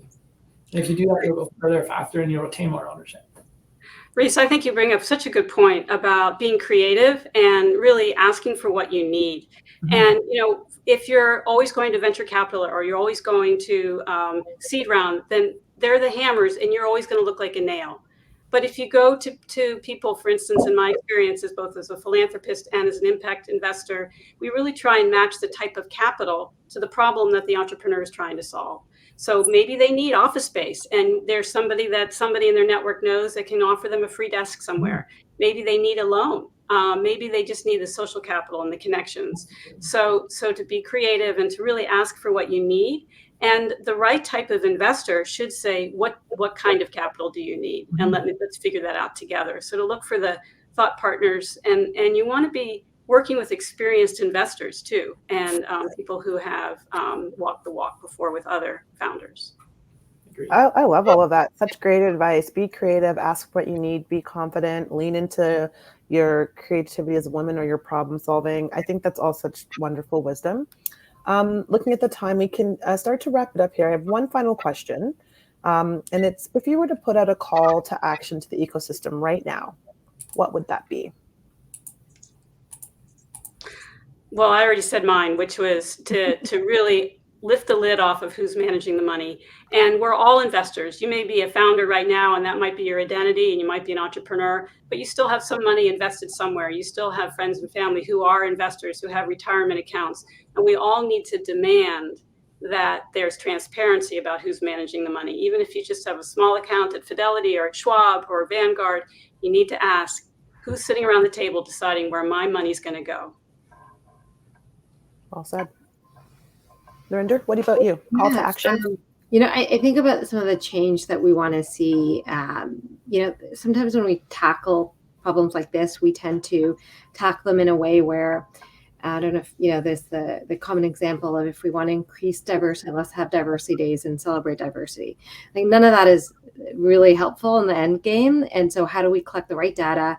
How do we take this as a problem we want to solve? What is the strategy? How do we invest in it? Like, we need to actually take this big, hairy problem, which is preventing a lot of economic potential across Canada and beyond, and figure out the strategic ways in which we can unlock it, changing who are the investors, rethinking the types of capital available, shifting kind of more earlier stage capital access. Like, there's so much that can be done, and it just needs to be more rigorous. And I do think that data is a driver of us understanding how and where we can engage across the process to change it. Love that. Well said. Reece, we'll let you take this home. Yeah, my biggest, I think, thing that I believe the capital world needs as a whole is representation at every level. And when I say representation, I don't mean just like mandated diversity quotas, because I think those are not necessarily taken seriously. What I mean by that is like encouraging younger women, diverse individuals to take the steps into these worlds and let that representation be that change, as Ruth said and Narinder said, to start actually seeing, real change in people managing capital, managing portfolios, placing capital. And I think that starts with these conversations. It starts with encouraging people to take those steps. It starts with this program, which is amazing, and the more that we can celebrate that, the better. Well said. Love that. It's all about celebration. And in fact, celebrating all of you today. Thank you so much, Narinder, Reece, and Ruth, for joining us. I think there were some really great tidbits and like tips that were shared. I was just peeking into the comments and I see a lot of people echoing the sentiment. So thank you all for sharing your insights and wisdom, and thank you for joining us. Thank you, guys. Thank you. Thank you. Oh, welcome back to my lovely esteemed colleague and co-host. As we continue with this evening's pitches, we are actually getting into the final stretch here, and we are continuing with Neuromedical. Neuromedical are aiming to reduce medication errors and improve patient safety and outcomes in emergency medicine. Neura's technology facilitates medication preparation, ensuring pediatric patients receive the correct medication dose every time via their easy-to-use IV assistant. I love that. Let's learn more about Neuromedical now.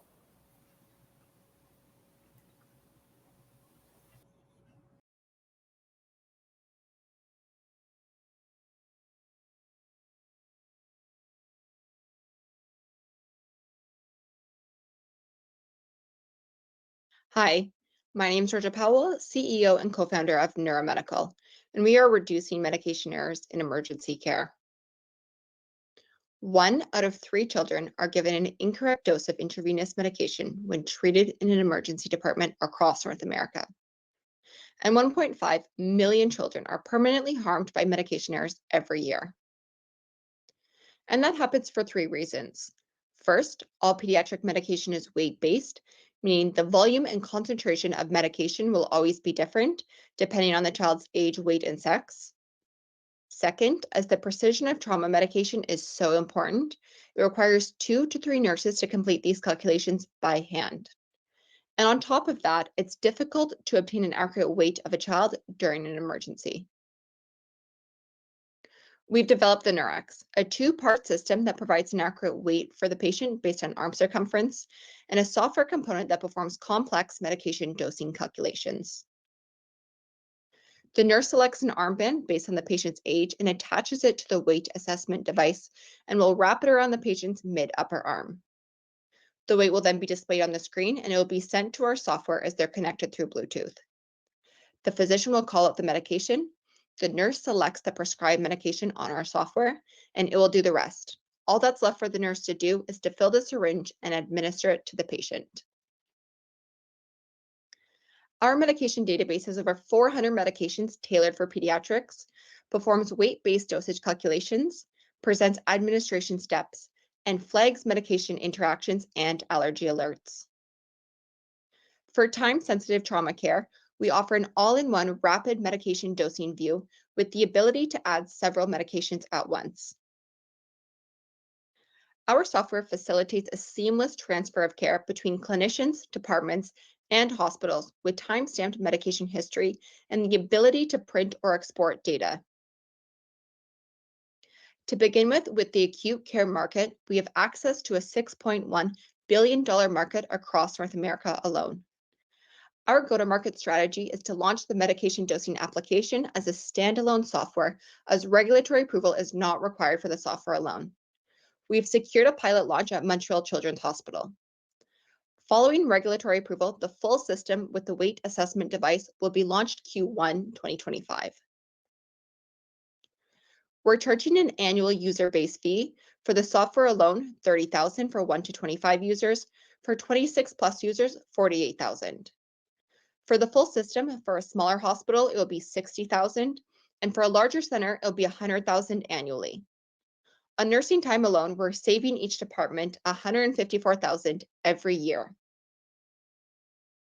This is the Neuro team. We have a wide range of clinical, medical, mechanical, and software engineering and business expertise, so we feel confident of bringing our vision of increasing patient safety and improving patient outcomes to life. Neuro is currently raising a $2 million seed round, looking to close by the end of Q1 2024. With $425,000 secured so far, this will support the commercialization of our software, regulatory approval, and the final R&D on our hardware. Neuro reduces the time to prepare medication by 75%.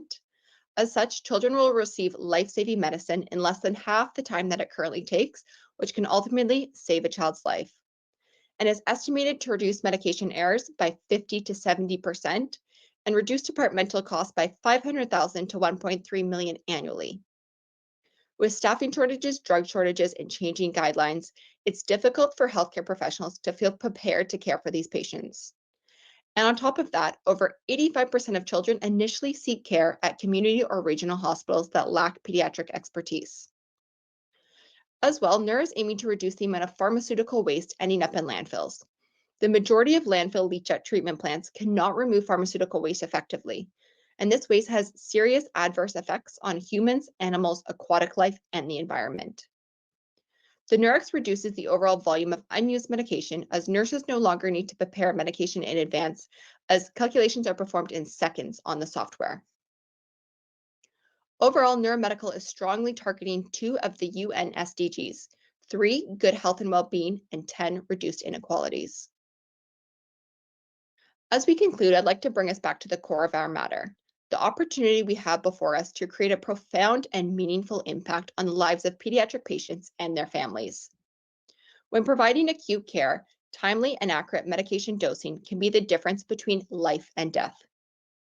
Here at Neuro, we not only want to transform the way in which hospitals can enhance patient outcomes and improve patient lives, but we are proud to be part of the solution. Thank you. I love that ending. You're proud to be part of the solution, and we are proud of you for being part of that solution. Now that's how you finish a pitch video.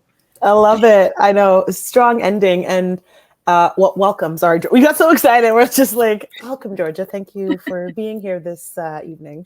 Yes, yes. Love the pitch. Love everything shared. I really love the integration of technology or the use of technology to improve efficiency, like the time-saving efforts. But maybe can you share a bit more, maybe from pilot participants you mentioned, hospitals? Have they been giving you really good feedback or data points about the actual improvements, like testimonials, case stories, things that have been happening as a result of using the technology? Yeah, so the big component of our technology is that for the hardware, so the device that weighs patients based on arm circumference, we're double the accuracy than the current gold standard of care. So there's a huge component and it's very well received from clinicians that, wow, this is incredible. It also improves clinical efficiency, and to get that accurate weight right off the bat, it kind of reduces that cognitive burden that healthcareers carry of, oh, is this the correct weight? Oh, if this dose is off because of the weight, what impact is it going to have? So we've received a lot of positive feedback on that and on the software alone, because right now it requires 2 clinicians to do dosing calculations. So with our software, only 1 clinician will be required for that.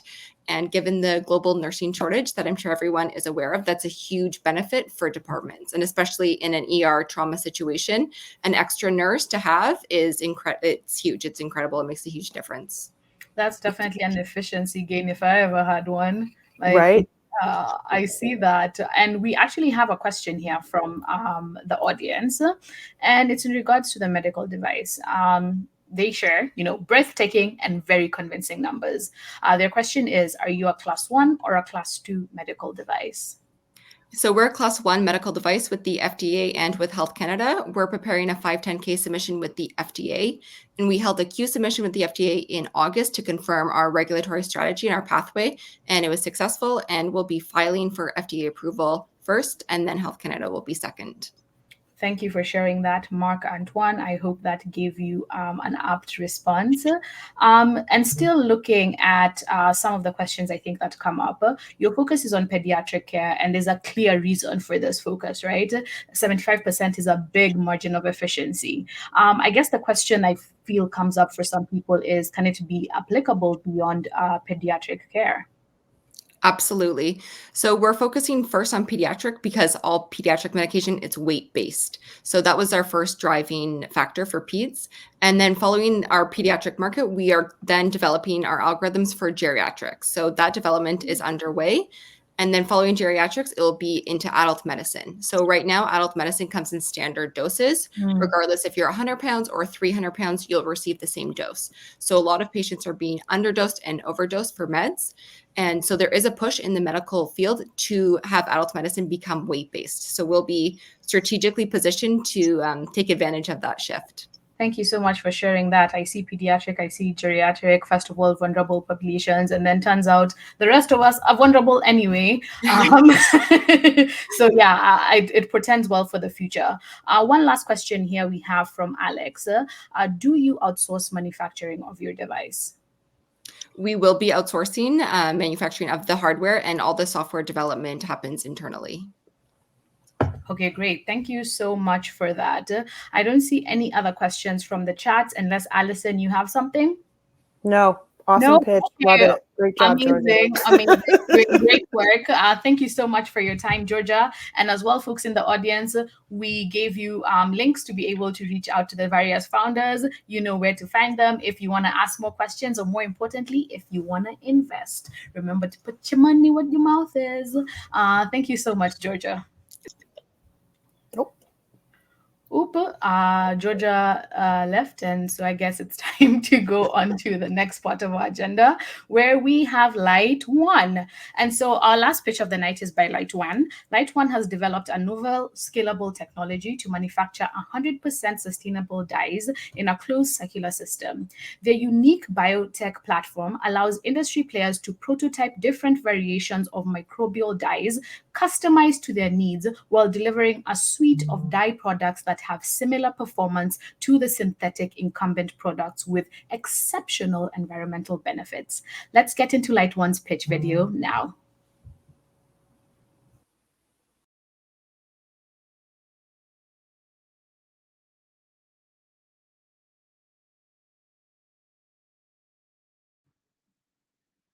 Can you imagine seeing the world in black and white? The colors of our world are beautiful, but what if I told you this beauty was killing humans and the ecosystem? The negative footprint of color industry goes beyond what you can imagine. Just to name a few, this industry uses 800,000 tons of synthetic dyes annually, resulting in the release of 72 highly dangerous, irretrievable chemicals into our drinking water, and is responsible for 20% of global wastewater. So, why is the industry still using them?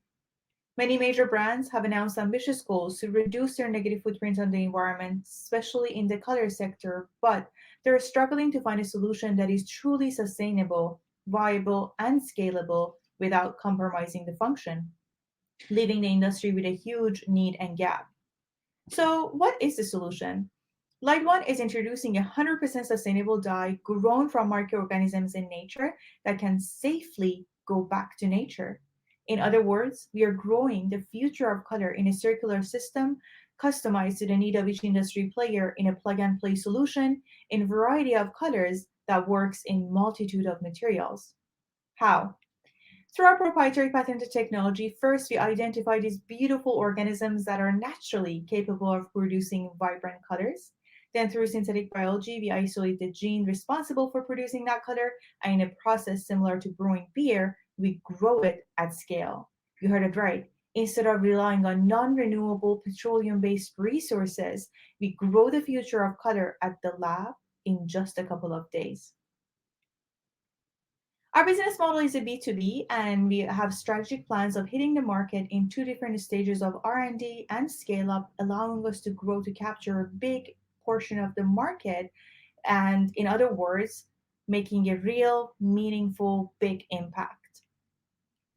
The global dye and pigment market is huge, and we have identified the textile industry as our go-to-market strategy, allowing us to generate 2.5 million by 2025 and grow to capture our sum of 82 million by 2030. Just to be clear, the government mandates, regulations, consumer demands, bans of use and sale of products that contain certain dyes makes it no longer an option for this industry to find an alternative, and we are here to help, making it a perfect timing for us to jump in. Our competitive landscape is not saturated at all, and I'm very proud to say that Light One is differentiated from all the other startups operating in similar space from compatibility and the color and fiber variety that we can cover and offer. But last but not least, what makes us really unique is our platform biotech significantly puts us ahead of the curve. Our team consists of myself and my co-founder Sarah, and together we have over 20 years of experience in biofabricating sustainable, innovative materials with the use of microbiology. We have done a lot of sustainability consultancy, and working from inside the brands have given us invaluable insights to know where the gaps exactly are and what we can offer as a viable working solution. Our team expands to a PhD, a postdoc, and a microbiologist. And through our strong collaborations that we have secured with SFU and the Verschuren Center, we have access to over 10 highly qualified senior staff that are constantly collaborating with us and pushing us for success. Although a young company, but we're unstoppable. We've made a lot of accomplishments. Just to name a few, we've been in 5 accelerator programs, secured 3 strong R&D partnerships, received 8 non-dilutive grants. Currently, we have 2 running pilots, 4 secured to start very shortly, 1 patent filed, many identified and strategized to file very soon. Our financial projection starts from our go-to-market strategy of capturing $2.5 million in 2025. And through the use of our platform biotech and our multicolor strategy, we can access and adapt to different industries a lot faster, allowing us to grow to generate $82 million by 2030. Currently, we are raising 750K, which will position us to gain our first round of revenue of 2.5 million. And these are just some of the milestones that we have set for ourselves to achieve over the next 18 months of runway. And now, I would like to invite you to join us in future-proofing our colorful world, just simply because there is a reason we don't see the world in black and white.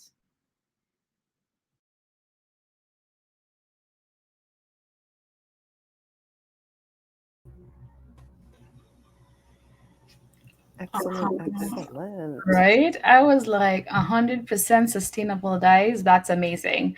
And like, honestly, I think about it. I'm like, now, in a little while, let's call it in a little while, someone with colored hair isn't entirely lying when they say it's my natural color. But on a more serious note, humanity loves color. We use it everywhere. It's amazing to see that there are folks out here looking into how we can make the dye industry more sustainable for the planet. And so, welcome, Roya. We do have a question already in the chat, and I'm just right ahead and pose it. Before starting the session, I just want to apologize for the background noise. I'm actually at the airport currently, going on my way back to Vancouver. I was in Toronto accepting a board, which is so exciting, and ready to just, go through the night with you guys. Thank you so much for that. We're catching just a little bit of that noise, but I think we will be able to catch most of what you are saying. And so from the question here, we see, tell us about your competition from other organic and natural dyes.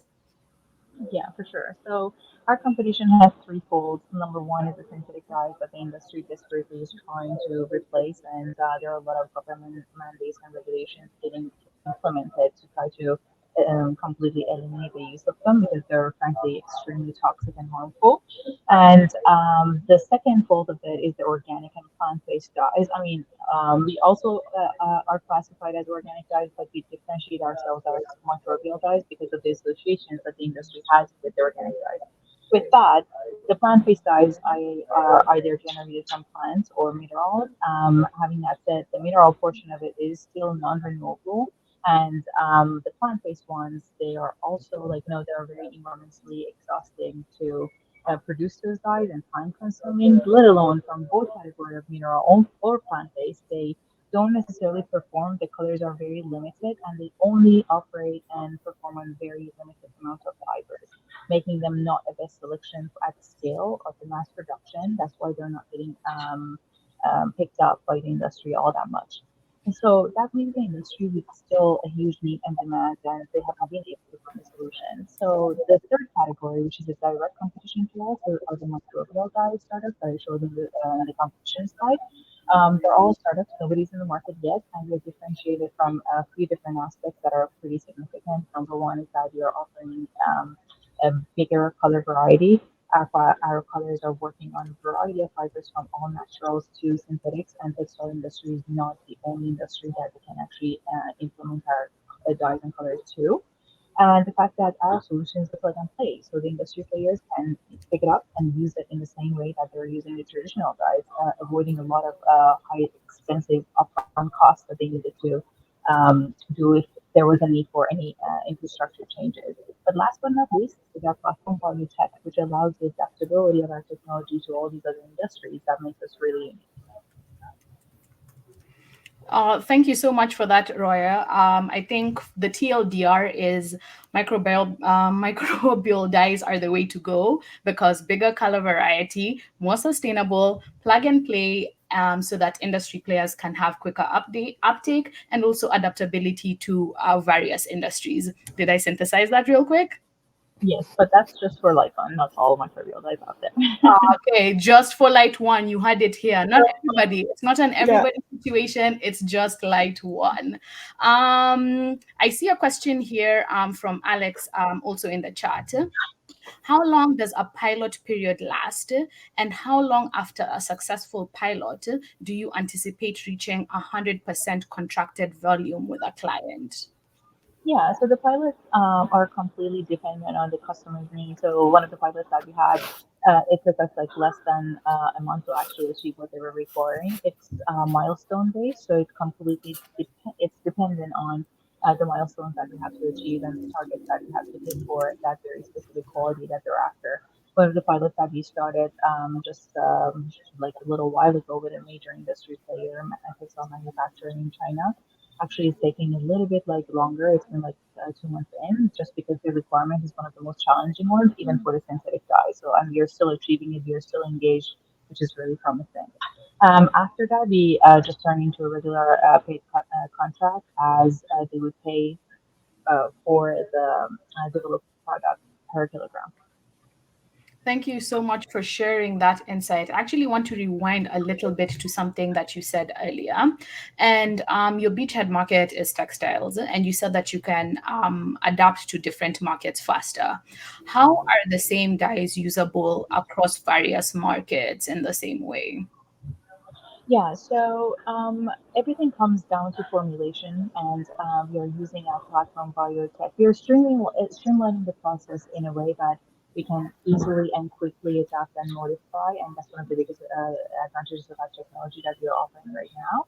And we are grouping basically end users that the is required by them is very similar, and we're targeting those in the first years and moving onwards to the rest of the industry or verticals that we could target. But in general, the potential for the end use is unlimited. Anywhere that you see colors in the future, you're going to see like colors. Love it. I love when you say unlimited. Everyone loves unlimited everything, unlimited buffet, unlimited mimosas, and now hopefully unlimited Light One options. Thank you so much, Roya, for joining us and for answering questions. Again, folks in the audience, you have access to Light One. You've been told where to find Roya. So please feel free to reach out if you have any questions. And as always, if you have any coins. Thank you so much, Roya. Have a good night, you guys. Okay, and so a big thank you to our entrepreneurs for their pitches and the Q&A. We know this process has not been easy. And so moving on from that, you remember when I told you all about the People's Choice Award? Well, I hope you're keeping those notes and receipts handy because the time to vote has come, or rather the time to vote for your favorite pitch for the night has come. Think about what sounded compelling, the industry, the founder story, the cumulative elements that had you once again almost breaking your neck running for that checkbook because the solution really resonated with you. As a reminder, you should see a pop-up to vote. If you do not see this, you can click on the polls tab at the top of your chat box and vote there. We will give you exactly a minute to vote, so please do so now.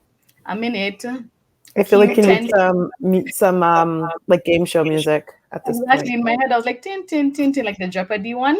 And so, yeah, as you reflect on the pitches tonight and cast your vote, you may also find yourself feeling ready to spring into action. You see what I did there? I actually literally say this every finale and it never gets old. at least not for me. I hope you agree with me. But if this is indeed you, we have the Atlantic Canada Clean Tech Scale Up and Investment Challenge, and then we have the Atlantic Canada Healthcare Solutions Scale Up Impact Investment Challenge in early 2024. A large number of these programs are currently recruiting for investors, so don't sleep on your chance to be involved in another exciting Impact Investor Challenge. Finally, Spring Collective, Canada's national impact angel investing network, is currently accepting applications for membership for both accredited and non-accredited investors. This could give you an opportunity to even invest into Night's winner, and should you feel so inclined, any other participants in the collective. Information on all this is available on Spring's website, www.spring.is/programs/impact-investor-challenge. That was a mouthful. Thankfully, it's on the screen. And in case you'd like to learn more, or you would like to be an investor, you can fill the investor interest form posted in the chats now. And so slowly, we are drawing to the close of the evening. And I just want to quickly stop sharing my screen now. As we draw to the close of the evening, we're going to be able to share our People's Choice winner and our finale winner. And for this, we are joined by Keith Eppel, co-CEO at Spring, and he's joining us right out of investor deliberations to let us know a little bit about what was playing out for folks behind the scenes. Yeah, absolutely. Nema and Allison, fantastic to see you both here. Nema, your liners, one-liners, two-liners never grow old. just saying. Everybody, for those in the audience, I have to tell you, I've come away from the deliberations incredibly inspired. The cohort of investors really put phenomenal work into their due diligence. They did a very thorough job across all 5 companies. They really got excited about what was possible. With each, they understood the risks. They asked good, smart questions. And in the deliberations, I think they were just, very uplifting of each other, really trying to find what was the right investment opportunity. And so for me, really, I have to tell you, it was very inspiring. And I think that they have picked an excellent company to support. That's so great to hear that it went well. I didn't see you come back on stage sweating buckets or looking nervous. So I feel like it was a relatively smooth process back there. Yeah. I didn't have to come on and say, give me 5 more minutes. I know. There's no smoke signals. We need more time. So that's really, really great to hear. Nema, let us know, are we able to announce a winner? Are we still calculating? I'm super anxious. I'm nervous. I didn't pitch. I'm so excited. I didn't pitch. I have nothing at stake here, and I'm sweating buckets. I need to know immediately. It's giving Neener. I know something you don't know. Let's actually get ready to announce. We're gonna go first of all with the People's Choice Award, and then we're going to go into our winner announcement. And so the People's Choice Award, as you know, was voted for by you based on all the things that I said. Who's giving, insightful, who's giving innovative, who's giving I want to, invest in them. And so with that, for our People's Choice winner of the night, we have Light One. And so on here, you can see Roya, who joined us, and her co-founder, Sarah. A big congratulations to Light One. Now, before we announce the winner, we actually want to welcome Sevrine, who was with us earlier, back on stage to support this winner announcement. Hi, I'm so excited. Sevrine, thank you for joining us again. And so I think we are ready to do the winner reveal. This is kind of where we usually do a drum roll. And so our fictitious drum roll, y'all can, in my fellow MCs drum roll. Guys, I can't drum roll at the same time and press next slide. Thank you so much. And so the winner of the Women-Led Impact Investor Challenge is Light One. We got a 2-time winner, folks. Big congratulations to Light One. And I'll actually hand over the floor very briefly to Sevrine to share a couple of words. Yes, and Roya, it's going to be your turn right after, but just bear with me. I have an announcement to say. As you know, Thrive Lab is co-investing with different partners across the country, and Spring is one of our precious partners. One of the way that we found to make sure that we keep the capital flowing and keep on finding the best gems out there in across the country. Well, we participate in those events, and when we have a crush on a company that meets our criteria, we decide, like tonight, to co-invest with the co-investment partner. And so we announce that we will match the total investment you're going to raise from tonight and the next few days to come, because we know that sometimes new angels join the round as well. I don't have words, to be honest. Like, I just don't even know what to say right now. This has been such a great experience, and I really can't believe it, because all the other cohort members have been really great, and they all deserved it. But we worked so hard to get to where we are right now, and it feels really great that it's recognized. And even if the result wasn't what it is right now, throughout the whole program, our DD team and everybody in the program made sure that we know that we are being seen and recognized, and it's been just such an empowering process overall throughout. And thank you.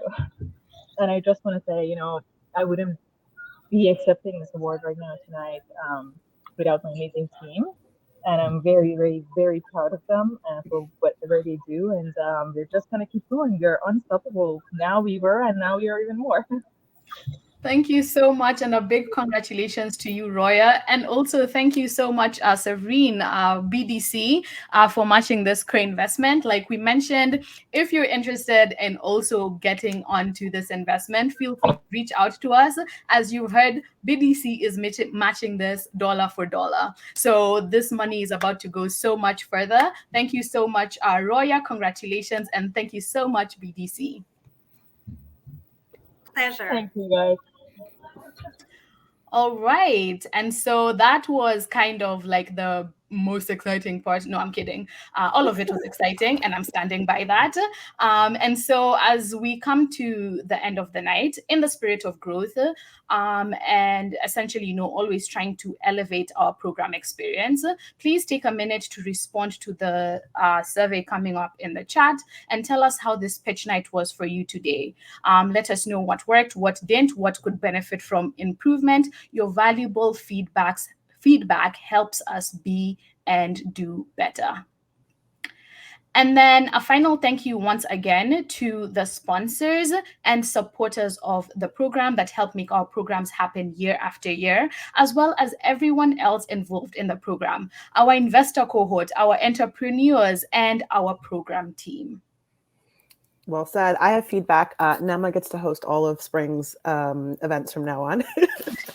But before we wrap up for the evening, just one last thing. We invite you all to join us for some networking. So there are several room options to join. You can meet other event participants, including the founders themselves. You can also engage with our lovely co-CEO, Keith, and just learn more about the investor deliberation process if you're interested. To do so, you're going to navigate to the networking rooms, which are located on the left side of your screen. So you're currently on the stage. If you look on the left, you'll see something that says sessions. Click on this, and then you'll see the options of rooms to join, and happy networking. What room are we joining?